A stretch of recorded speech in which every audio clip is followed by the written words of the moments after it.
point is that on the whole, the fact that your name is distracting, people typically view it as evidence of late selection, because much like, Toronto making you sweat just a little bit, it's evidence of the brain recognizing patterns in the environment that you weren't really intentionally paying attention to. Does that make sense?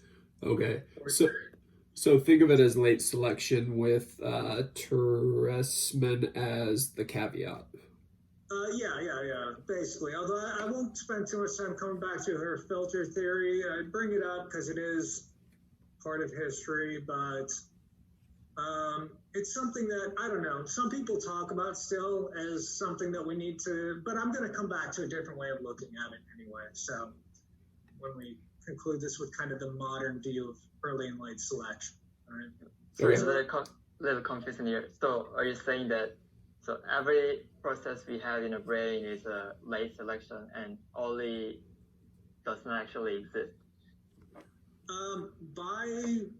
By the 1970s and through the 80s, yeah, people pretty much, that was the perspective. And we're going to take that perspective for a second here and talk about it. Although I'm going to point out some cases where you've already experienced early selection and come around to the modern way of looking at things, but you can't really see the modern view without seeing the old view, all right?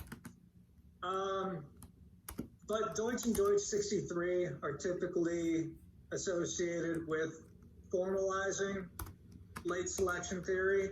Right, they argue that all, as we've been saying, all sensory memory activates, all sensory stimulation activates its memory representation, and attention just selects whatever is contextually relevant. Your name's contextually relevant. After you hear the word mice, eat is more contextually relevant than the word two or than the number two, right?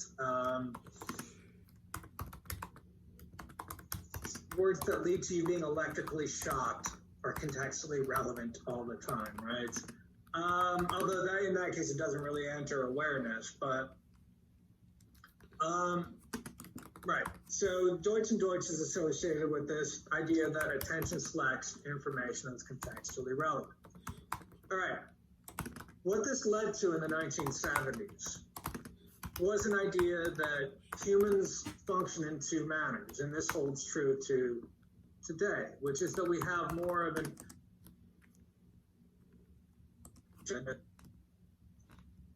go to a social psych class, they'll talk about this all the time, right?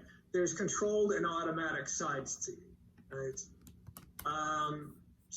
And this came from late selection theory. So to kind of go back to Ted's question real quick, right, there's things around us that are always activating memories and always activating tendencies. I talked about it, right? I got a refrigerator right over there, right? I'm in my kitchen. Refrigerator in some way is saying, open me, right? Go in there and dig around for some food, right? I don't do that because that's not relevant to my context, but that is automatically telling me to do that, right? People with certain types of schizophrenia whose attention is not functioning well, right? They can't hold a goal in mind. So their attention is always dragged off by the most environmentally relevant thing, right? The strongest pull in the environment. So I get up and I mean to go over to the sink and fill up my cup, right? Problem is I stand up and, I see I've got a clipboard here, so I need to write something down in it. I try to walk over and, there's the refrigerator. That's got a strong pull. So I open it up and then I finally get to the sink after a half hour, right? So people with these schizophrenia-related attention issues, they often give up and just sit in their chair because they can't accomplish anything because whatever the strongest pull in the environment is always dragging them in, right? Late selection. Attention can come down and hammer those things, prevent you from doing them. That's the idea here, right? The controlled processes, right? The automatic things in our environment, they're not based on the contents of attention. If I absentmindedly open up the refrigerator and start digging around, I didn't mean to do that. It had nothing to do with my attention. It was just the strongest pull in the environment when I was being absent-minded, right? not based on goals. I had no goal to open the refrigerator. Those would be automatic processes. Now, the purpose of attention by late selection theory, and really in a lot of ways, the way people like me would look at it, and like I said, certainly social psychology has adopted this perspective, is that attention overrides automatic processes, helps you carry out goal-relevant behaviors. Really, whatever's sitting up here in your prefrontal cortex, right? This memory that's up, kind of activated here, this bias that you're getting, that's going to guide attention, right? So again, memory and attention are important together. And this kind of brings us around. Remember I said that in a lot of ways, cognitive psychology is kind of like this light touch form of Cartesian dualism, where he talked about, the mind and the body or whatever, right? You had reflexive and controlled, although he was a lot more separate, right? He was about free will, and I don't think anybody would really say controlled processes are true free will, although I will talk about how people differ in controlled processes. So in a weird way, although I won't argue for free will, I will say that some people have more free will than others eventually. But let's think about this as well, like this memory activation. Memory is always becoming active. Attention is always stamping down memory in order to do what you mean to do. So let's go back to this truth test. I brought this up, I think in the first week, but let's do it again. Can I get a volunteer to do this truth? Remember, this is where you say the color the word is written in, and you avoid saying the word. Somebody want to do that? Well, let's get a volunteer. Everybody likes being stupid. I'll do it. All right, great, awesome. You ready? Yeah. All right, 3, 2, 1, go as fast as possible.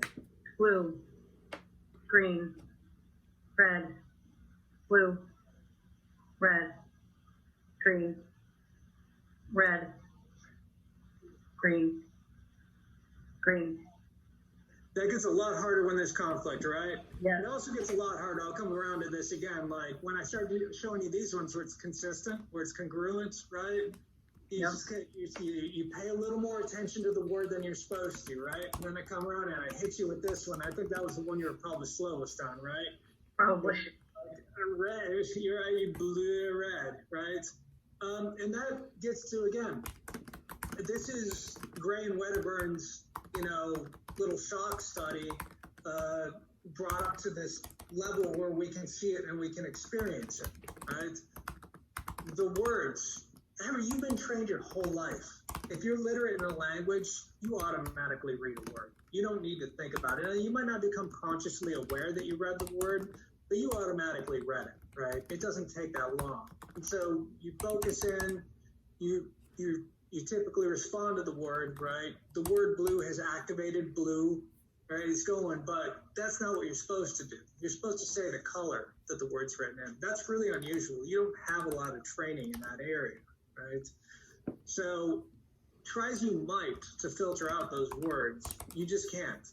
That gets through and it screws you up. And that's an example of late selection that you've already experienced, right? The Stroop effect is a late selection effect. The word activates its representation, but that's not relevant to your goals. You have to slow down and say the thing that's correct, right? Saying ink color is an unusual behavior for you. So attention, you need it to suppress that urge, right? And then carry out the goal relevant behavior. And this is why this is a class on memory, but we talk about attention first. Well, memory is always creating all kinds of noise in your environment. And, attention helps keep the goals in place, but it also helps you not let all this memory just take over and take you where the whims of the environment would go. So, we'll come around to the learning part. B.F. Skinner, big learning guy, didn't believe in attention. He believed in what he'd say selection by consequences. Attention selection has to do with a history of learning, right? But as I've already said, people with certain forms of schizophrenia, they're the ones that actually function like Skinner's proposed attention system, right? They just go straight for whatever has the history of learning behind it. it's not always what you want to do. It's a Stroop task, right? I don't really know how Skinner would explain that. But having said that, really, since the 90s, and really coming on strong in the 2000s, Nili Levy, she was a psychologist, and I think she's in France right now. Oh, no, I think she's in England, but she's from France. Anyway, she put forward the case that, I mean, some people have done this a little bit, but I think she made the strongest case and the one that allowed us to start to see the circumstances of how this would flip and flop, right? That it's not really about early selection or late selection, right? So for instance, and I brought this up already, the Moray study, 33% of the time people get distracted by their name. But that's a long way from 100% of the time. You know, yeah, early selection isn't always true, but it's kind of true a lot of the time, right? It's kind of true like 66% of the time people are functioning in early selection thing. So it's not an absolute, but it is a tendency, right? When you're performing that task. Now, we've already experienced change blindness and inattention blindness, right? The gorilla coming across the scene, right? When I got you guys cued into looking for that and thinking about it, you didn't notice that the curtain was changing color or the girl had left to the side of the screen, right? A lot of you didn't notice that woman's scarf coming and going, right? That's early selection, right? You've kind of filtered all that noise out. And in fact, the whole gorilla thing goes back to that umbrella lady. Ulrich Neisser was trying to see if the dichotic listening worked on a visual display. If you have, two things overlaid on each other, could you filter one out? Although he would roll over in his grave right now if he heard me say, could you filter it out? I'll get onto him. He's way smarter than I am. But anyway, point is, I've already exposed you to some pretty strong early selection cases, and a lot of people behaved in an early selection manner. They filtered things out, and it never really was something they became aware of or ever really affected them. And also, when we think about something as automatic, right? But at some point, reading words was really effortful for you, right? When you were in like first grade, and I don't know, hear you the weird words, and you'd see phone for the first time, and you're like, how does phone start with a P? That doesn't make any sense at all, right? It was very effortful. Now you don't even think about it. So when we talk about where all of this has come to and where it's going, the question isn't, do people function in early selection or late selection? Since the time of Nili Levy, which I guess is still going on, she's very famous, we've stopped asking, is it early selection or late selection? And instead, we ask, what are the circumstances under which people tend toward early selection behavior? And what are the circumstances in which people tend toward late selection behavior, right? And it's probably in very busy environments, right? There could be lots of sound or lots of visual stuff going on. I mean, you think about the gorilla study, right? Think about that curtain changing color, right? Now compare that to the Stroop, right? When I say like a busy environment, right? The Stroop, it's this white screen, right? And it's just this word in the middle. You can't help but pay attention to the word. You know why? Because it's just sitting there, right? But, when you're counting the basketballs getting passed, you're like, oh, here comes the guy with the gorilla costume, right? There's like all kinds of stuff going on. The screen changes color. It's because you're perceptually overrun. There's just too much happening for you to perceive everything.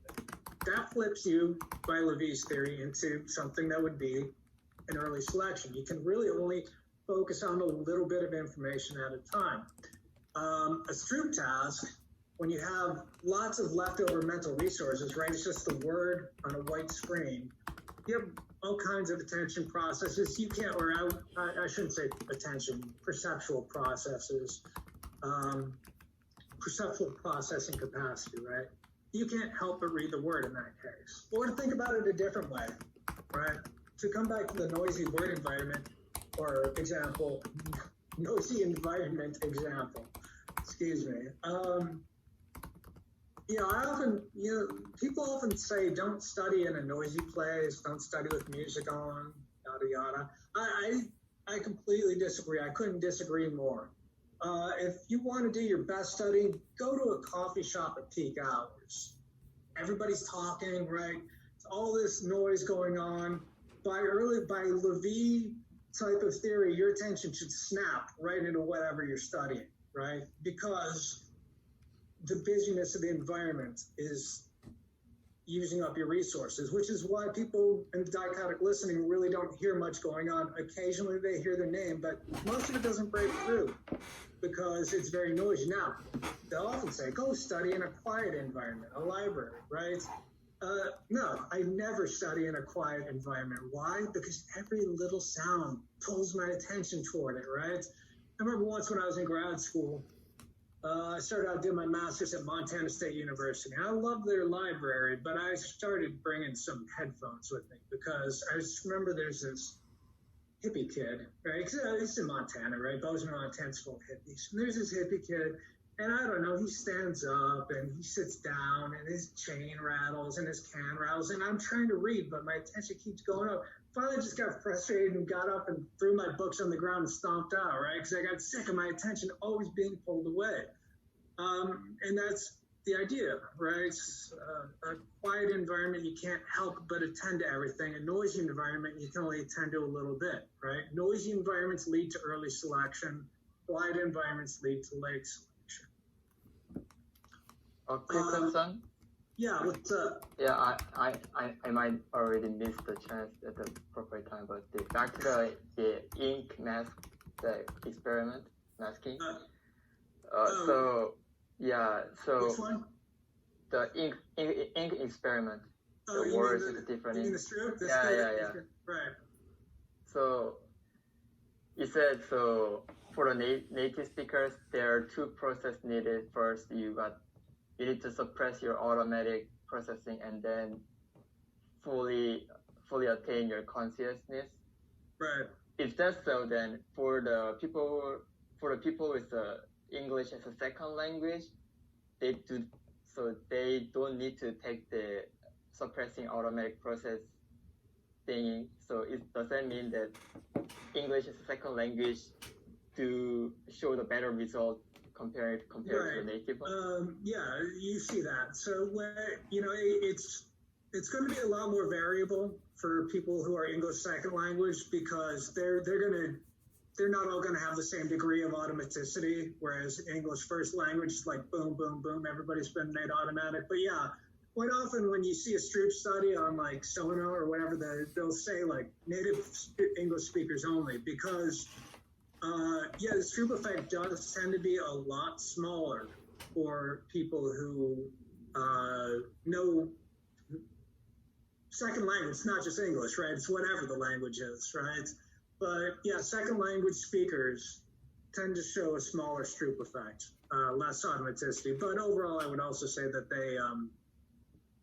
they tend to be more variable. But yeah, I mean, their brain, your brain processes second language words differently than first language, right? Does that address your question? And is the difference between those two is substantial? Is it substantial? Yeah. Well, I mean, it's difficult. It depends on what you mean by substantial. I mean, the Stroop effect we're talking about, I bait people into getting a large effect, but if you do this for, 10 minutes, the difference between congruent like this, where it matches, and incongruent, where it doesn't match, you're talking about 100 milliseconds, 200 milliseconds. So substantial is kind of a relative term, but I guess on that order, it's substantial enough that it could screw up an experiment. So you're right, you might still feel the pull of it. You might experience as much of a pull as, native English speaker, but over enough trials, yeah, you might see like, maybe a difference of a few dozen milliseconds, really. But so it depends on what you mean by substantial. If we're measuring brain processes and we want to get like very fine measurements, then yeah, a few dozen milliseconds is substantial. And most of the brain is electrical communication. That's very fast, right? Or some form of it, right?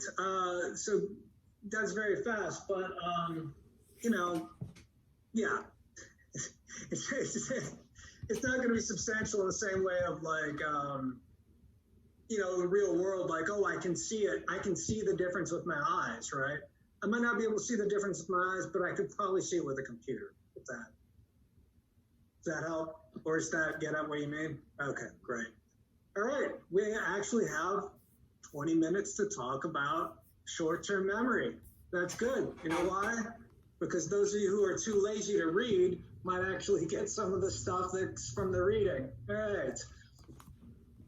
All right, so short-term memory. And I've already hinted at this, right? And this is kind of good because this bleeds right into where I left off. So whereas normally this would be like a Monday morning after a weekend, you guys just got done hearing about attention and some of the things that I've already brought up and some of the things that are going to be in the reading. Now, when we talk about the size of short-term memory, this is mostly associated with the work of Miller, 1956. He came up with this number 7 plus or minus 2. Now, I've already said that attention holds about 4 items, right? Or you can attend to about 4 items, but I've also said you can rehearse information, right? Kind of, I can count to 10 in the background, right? When you combine those two together, you can hold about 7 items kind of consciously and on the fringes of consciousness, right? Now, what does plus or minus 2 mean? Somebody want to chime in and take a guess at what 7 plus or minus 2 is? Like, that's your range. So if 7 is your, like, the middle of your bell curve, you could go upwards to 9 or downward, to 5. Exactly. We're talking about individual differences between people. Some people have a short-term memory of about 4 items. Some people have short-term memory of about 9. That's the normal range, right? It's really no big deal. But, over enough people, about 7 is what you see, right? Right. It means that a normal person can remember between 5 and 9 pieces of information at any point in time. Some people more, some people less. When you're more awake, you maybe float more toward 9. When you're more tired, you maybe float more toward 5. But in general, about 7. And it's not that abnormal if you're 2 in one direction or the other. All right, so the easiest way to see this is using what we call the simple memory span task. Is everybody caught up? Sorry, I don't have. All right, yeah. All right. Just checking the camera to make sure people don't look like they're writing anything. All right. The simple memory span task. What we do here is you give test taker a list of items. It could be lots of things: digits, letters, words, spatial locations. We'll see all of these, right? Digit span, letter span, word span. I forget what the word for the spatial location is. Matrix span. So I usually do the symmetry span, which we'll get to later. But those are the classic ways of doing it. You give them the list. They need to recall it in the order presented. Much like a little while ago when I was given that span of 6 numbers, right? That was a 6-item digit span. I see a couple people writing, so I'll let them write this down because span tasks, it's going to be an ongoing part of this class, so you might as well remember what this word means.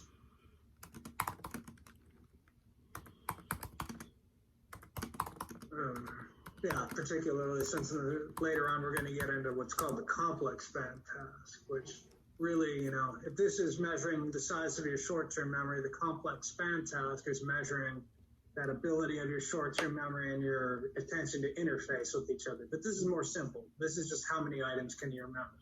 Right? So it might be like this. You're looking at a computer, you see P, H, R, question mark, just like I do, right? The correct answer is PHR. You say the letters that you saw in the order that you saw them. Right?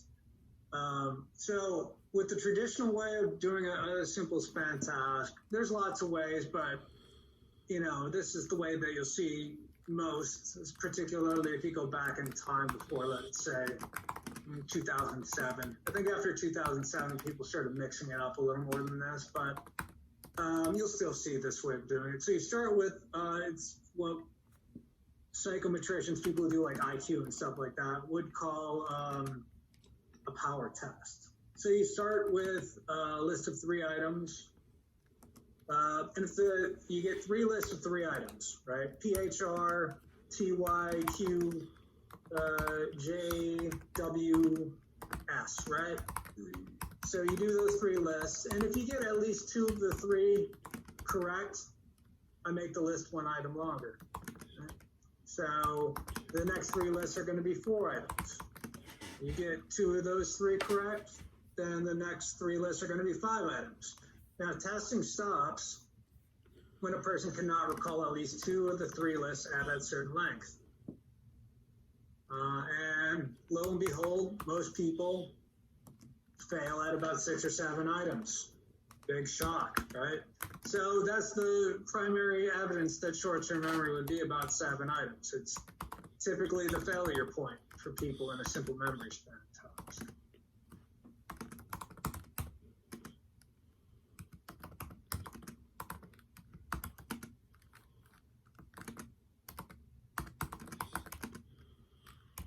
Now I'm just pausing because I see some writing going on. And as I've said, I encourage people to, this part, I encourage you to remember this.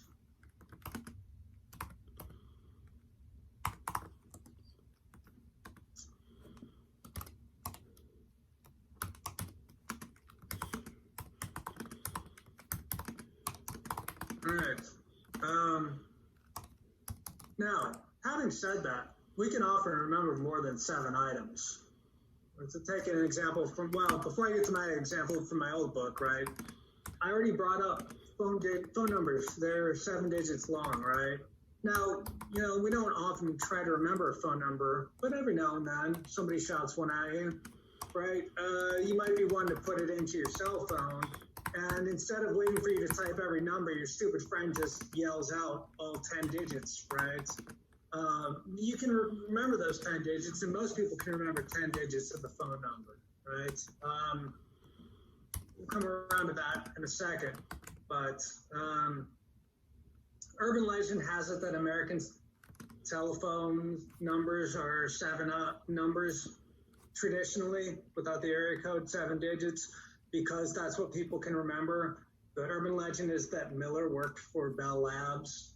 It's not true, but if it helps you remember that 7 is your typical short-term memory, then great.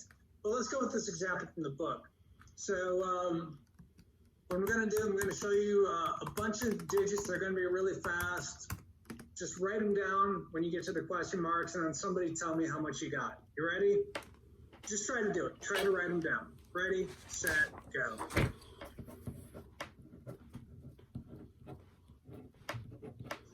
Write down as much as you can remember.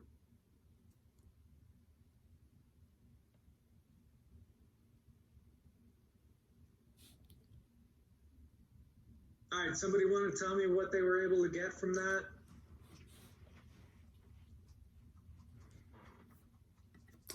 I have 149200107. That's pretty far in, I guess. That's pretty good, but I don't think it's everything. No. Now, let's do this a second time. It's going to be just as fast, so be ready to go, but it's going to be a little different. Ready? It's going to be just as fast. Ready, set, go.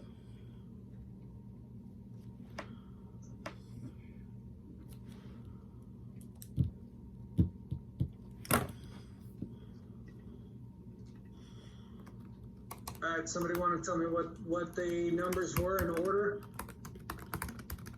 1492211 2019. rest of them. You got a couple of them backwards. Anybody else want to try? I know somebody must have got it. Come on. I got 149290210517. Yeah, and how did you get all that information into your head? I just had it grouped, so I memorized the groups of numbers. Yeah, and those groups were meaningful too, right? Although maybe you didn't really quite catch that, but I mean, like 1492, you've heard that about Columbus, right? 1492. 90210 was a TV show that was recently canceled. 312, I believe, is the most famous area code for Chicago, right? And so that's all those numbers that we saw before, right? I think it was actually the exact same numbers. Let's go back, right? Come on, stop. Right, so we do that, right? Let's see if it was 14929021051. 517, right? So that was different. I think that's like the area code for Waterville, Maine. All right. Now, the point is, you can remember more than 7 items. You do that through what's called chunking, right? So the capacity of short-term memory can be increased if you group information meaningfully. Right? This is something that Miller noted. And so that would be, for instance, one reason why you can remember phone numbers that are 10 digits long pretty easily, even though you're only supposed to be able to remember like 7. The phone number is really 8 digits, right? Because as long as you know the area code, like, that's not a random string of numbers. So you just kind of hold that together, and it's only a little bit harder to remember it than the 7 digit.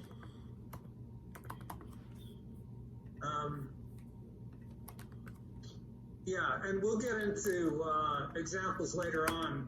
Oh, you know what? All right, we have 7 minutes here. We're not gonna get into memory training really. So yeah, let's pick up on this stuff later. I want to show you something real quick.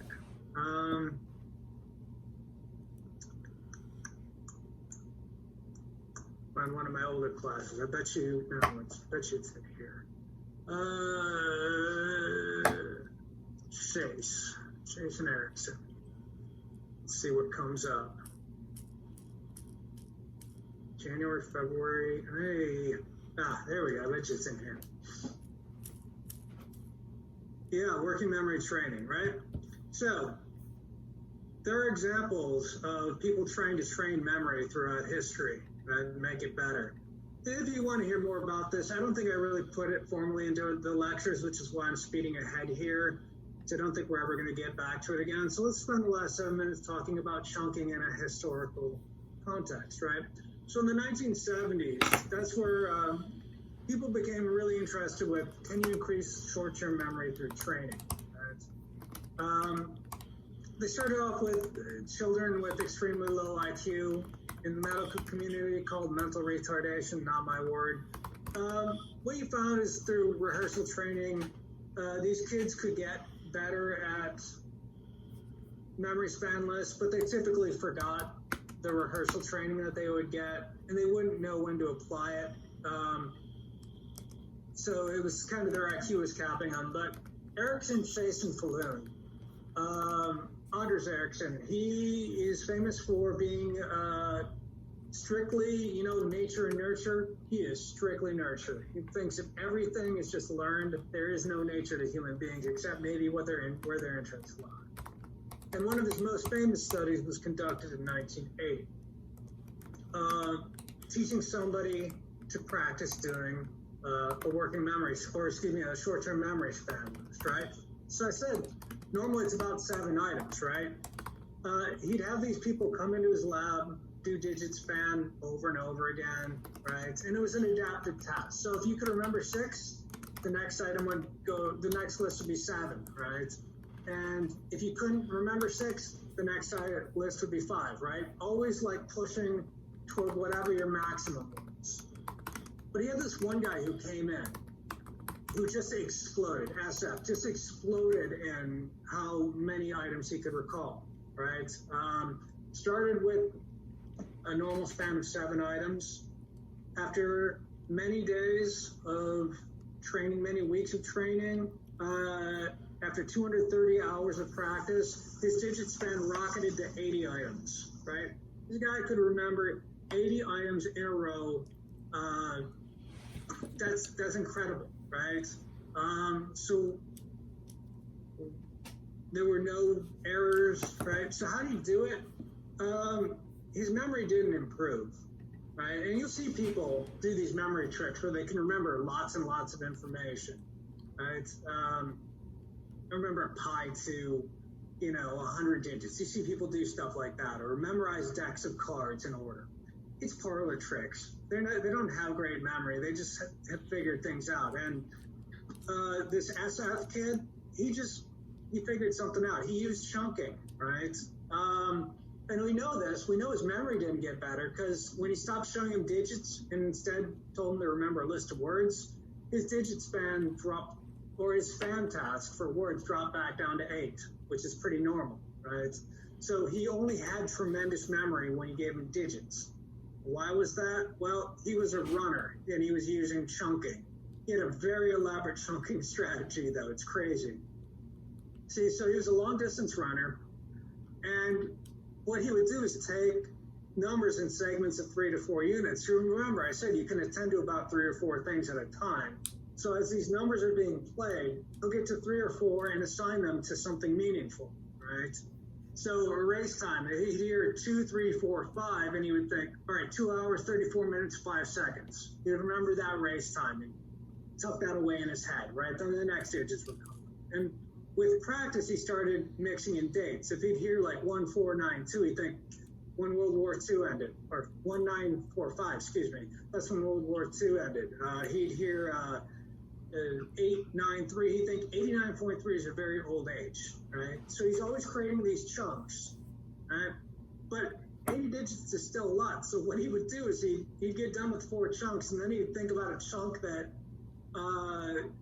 combined all those chunks together, right? And this guy, I mean, it took him a long time to do this, right? So, but then the next 4, the next 4, the next 4, right? And always up to this big mega branch that would combine all the chunks together. So really, although he's remembering all of these digits, right? 4, 4, 4, 80, he's really only remembering 3 things. And then within the first thing he's remembering, there's 2 things.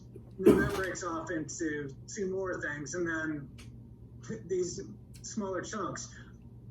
And I've heard tape recordings of his recall. You can hear him have to think, right? So he doesn't recall the list like, 1, 9, 5, 7, 8. No, it's like every 4 he pauses, and he'll say 3 more and think, and then because he's unpacking, he's remembering all these chunks that he's created, right? So yeah, he's remembering cues to the chunks. He's not remembering things in order, right? But this is a chunking strategy, and he was able to train another guy known as DD to recall over 60, right? And you can see this is 5-day blocks, and over time, digit span going from a normal about 8 items all the way up to 80. And you see it's these pauses, plateau, and get better. He didn't get a better memory. He became an expert on the task. In specific, he became an expert in how to chunk memory. All right, so we'll leave off with that. I just wanted to bring that one up since we were talking about chunking and there wasn't that much time, and I forgot that memory training is an interesting topic, and I don't think I put it on the syllabus. We'll drop it in here and there. All right, I'll stick around for a minute, but in case anybody has questions, otherwise, you're free to take